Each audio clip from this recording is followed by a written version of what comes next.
कराची में कहाँ कितनी बारिश हुई, महकमा मौसमियात ने तफसीलात बता दी। महकमा मौसमियात ने गुज़िश्ता रोज़ कराची में बारिशों से मुताल्लिक अदाद-ओ-शुमार जारी कर दिए। गुज़िश्ता रोज़ शहर कायद में सबसे ज्यादा बारिश नाज़माबाद में 76.5 मिलीमीटर रिकॉर्ड की गई, जबकि सुरजानी में 72.4 और कायदाबाद में 61 मिलीमीटर बारिश रिकॉर्ड की गई। मलिर हॉल्ट में 54.1, ओल्ड एयरपोर्ट में 49.4, जिना टर्मिनल पर 42.2 मिलीमीटर बारिश बरसी।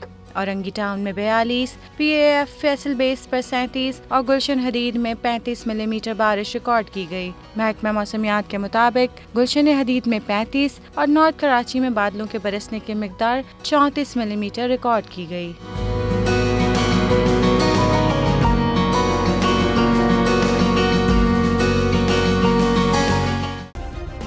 सब्सक्राइब करें और बेल दबाएं ताकि कोई खबर रह न जाए।